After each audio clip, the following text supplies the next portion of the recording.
Hi everybody and welcome to today's edition of Pyjama School. I hope you're enjoying the learning so far. I'm going to have a look at how our seeds are getting on today. I don't think they will have sprouted, but we can have a look anyway. Also, thank you so much for sending pictures and videos and things like that to me. I love seeing them, it's so lovely.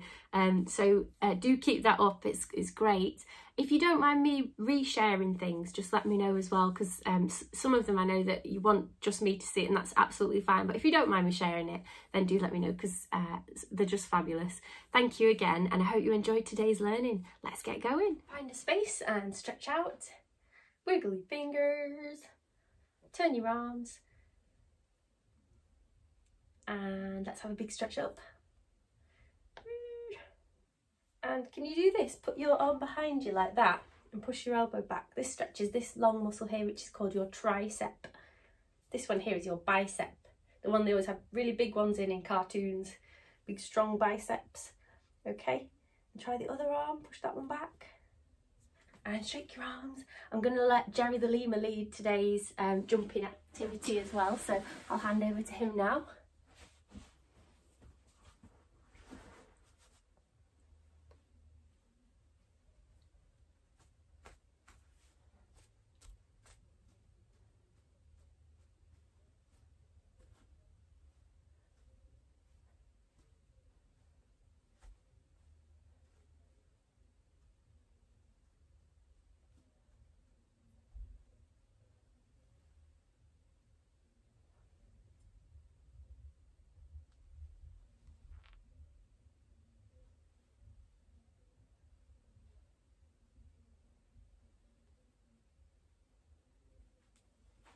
Phonics today, we're just going to warm up by reading all these sounds we've done and our 2 new tricky words for this week. So I'm going to point to some sounds and can you tell me what they are?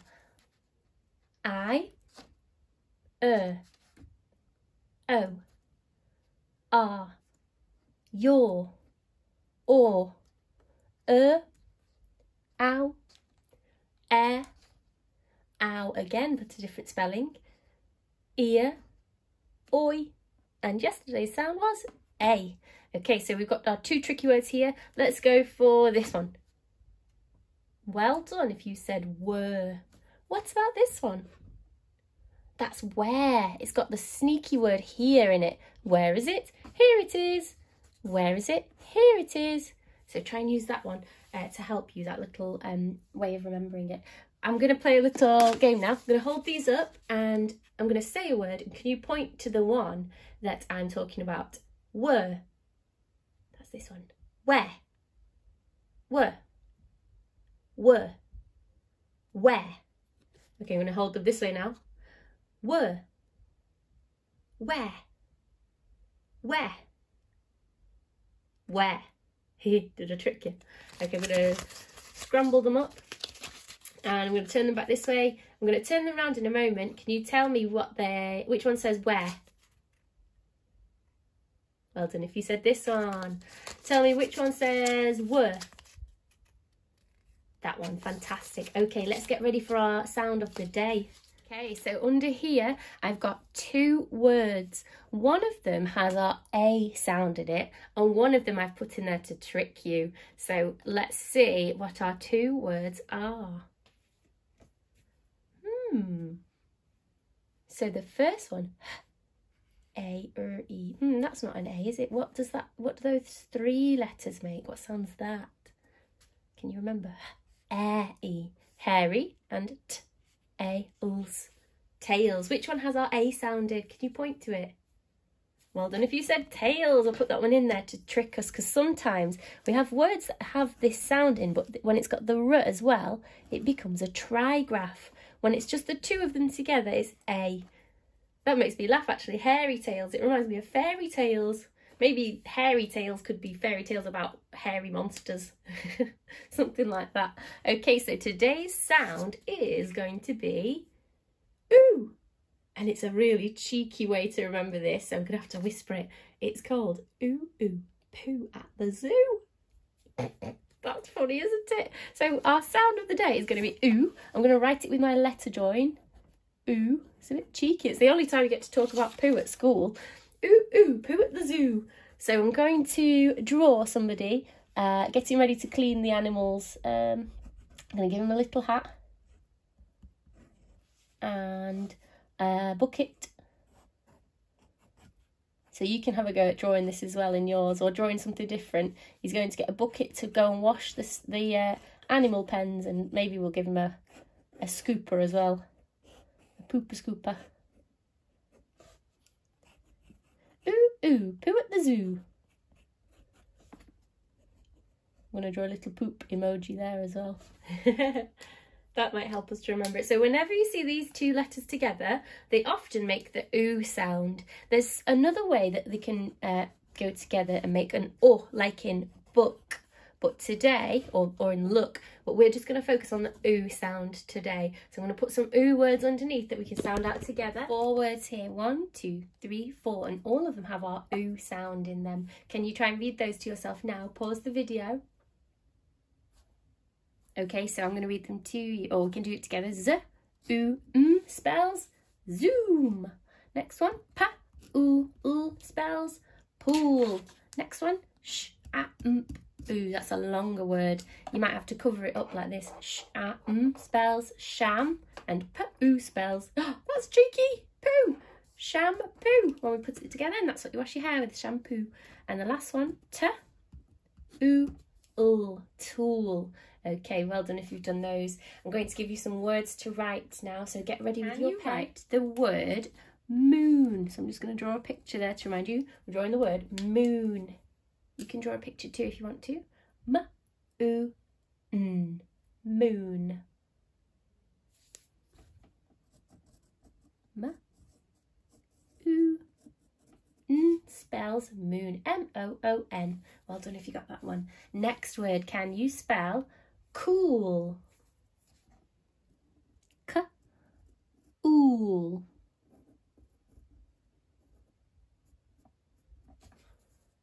So I've tried to make some cool sunglasses here. Cool is ka. Ooh. Ooh, super cool. Cool dude. Next one, can you write the word fool? Fool. F. Ooh. Ooh.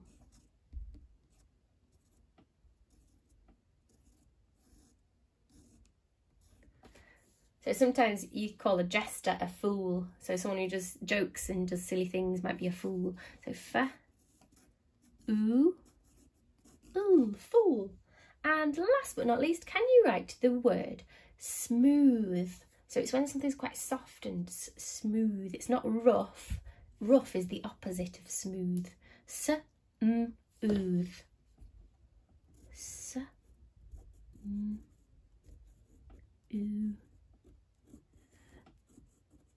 Smooth. So this one's a smooth sphere, this one's a rough sphere. They're a bit different.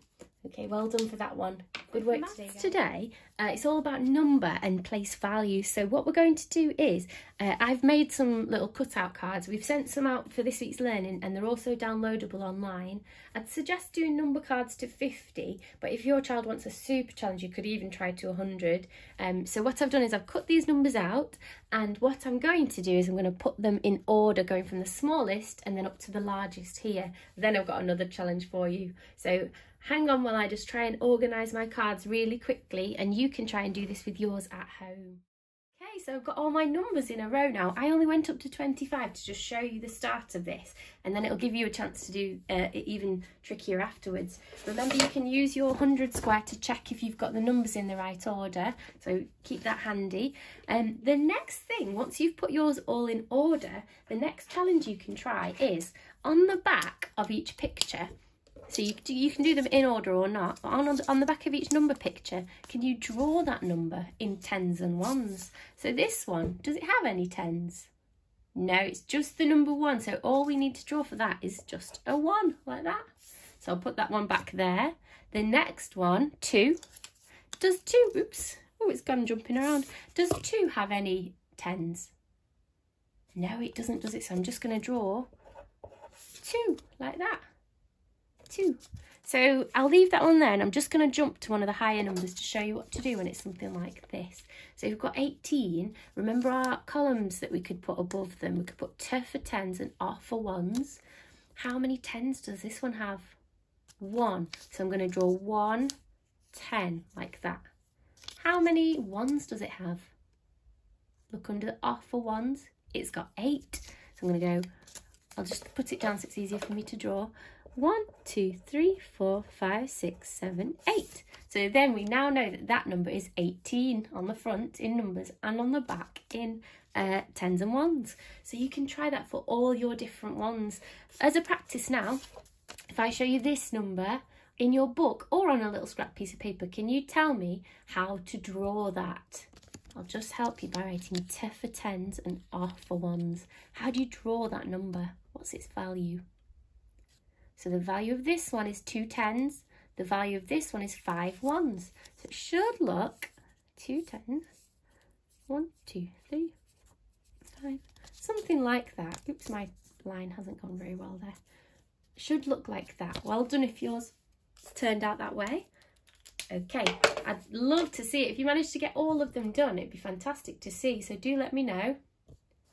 Okay, good luck guys. Today's English is all about writing questions. So remember, we've been learning about the naughty bus. I bet you've got a few questions to ask that bus, because it doesn't tell us everything in the story, does it? It just tells us little bits and bobs. Maybe you've got some questions in your head that you'd like to ask the bus. So what I'm going to do is I'm going to write some question starter words on here to help us. So why is a good question word, and I'm going to put a question mark. When, what, so it could be like, what is your name, or what is your favourite colour? Who is a very strange spelling. It's waha, who, waha. Why, when, what, who, where. Hey, that's one of our tricky words for this week, isn't it? And I put it in here by mistake. Where. Oh, I'm not sure where it's gone, but our word is where. I'll try and get that for the next video. Where. Do you remember that? It's got the word here in it. Where, who, what, when, why, how. Okay, these are some really good words to start questions with. They're not all of the question words. I'm sure you'll be able to think of other ones like, did you like this? Or do you do this? So they don't always start with these words, but they're a really good starting point. So for example, I'd like to say, why did you drive through the breakfast? So I'm going to write a question there. Why did you drive, I, that's a split I there, can you see it? Why did you drive through, whoa, this is a hard word, through the breakfast. Break fast, that's how you spell breakfast, break fast. Do I need a full stop at the end of this? I definitely do, but I actually need something better than a full stop for a question. We need a question mark. That way it tells us it's a question. Why did you drive through the breakfast? I'm going to put, where did you go at night? Because, you know, at the end of the story, it leaves us wondering, because the bus says, did you know I'm actually a night bus? So it's a bit of a cliffhanger. It makes us feel a bit unsure about what's going to happen next. So so my question could be, where, we're here, where did you go at night? Where did you go at an I trigraph? Can you see it? An I t. Whenever we're writing in our books, remember to always use these phonic sounds in your spellings, and I'm sure lots of you know other ones from phase 5 as well, which we'll start to cover soon. So please do keep checking your spellings and using those to help you. Where did you go at night? What have I done there? I've done a full stop. What should it be? Whoops. There we go. Easy fix. So can you use these questions to think of your own questions? These question words to think of your own questions for the naughty bus. Okay? I'd love to see your questions, so don't forget to share if you do want to. Good luck, everybody. So I've got our seeds here that we planted. Do you remember we put these in pots? There's still seeds, and that's okay, because remember, one of the things we said that plants need to grow is time. So I'm going to give them a bit more time to grow, and I'll keep showing you those each time. Okay, so what we're going to do today is we're going to do 2 challenges. So if you have a page, just put a line through half of it like that. The first challenge is going to be on the top part, and the the second challenge is on the bottom part. If you've got our pack for learning this week, you'll see that there's a flowering plant on that pack, which you can use for the part 2 of our challenge. But for part 1, I just want you to do this simple challenge. Draw a plant. Draw a plant. It can be a flowering plant, or it can just be a plant without a flower. But on here, I'd like you to draw a plant. Okay, so pause the video now and have a go. I think lots of you, when you think of a plant, you might draw some grass, and then a plant coming out with maybe a flower and some leaves like that. Does your plant look something like this? It might look something like this in a pot. Maybe if you've drawn a plant in your house, it might have some nice leaves coming off it, like that. So this is kind of what we think of when we think of a plant, but what we need to start doing is thinking of it scientifically. So if you look at the picture I've sent out, it looks a bit more like this. So you can either use that picture and start to label it, or you can do what I'm doing and draw your own. So imagine this is the soil. This line. So what we do is we plant a seed in the soil, and it starts to do something called germinate. That means the roots start to come out. It starts to sprout a little bit. So a little shoot comes up here like that, and then the roots start to grow into the soil. The roots are how the plant eats food. So they're tiny and thin like this, and they spread all over the soil as far as they can reach. And what they do is they're kind of like straws. I'll just move it down so you can see. They're kind of like straws. They suck water and food from the soil all the way up into the plant, and that plant uses that food to grow like this. And it starts to get little buds on it, which turn into big leaves. And the leaves catch sunlight. So sunshine shines on them. And some of you might already know sunshine is how a plant also makes its food. It gets sunlight on its leaves, and it turns that into food, as well as the air that the plant takes in. Okay, so the plant, it's got leaves now, it's got roots. I'm going to write these on r, oo. Hey, there's our oo sound. Oot, s. It's got a stem, s, t, e. That's this straight part that goes in the middle of a plant.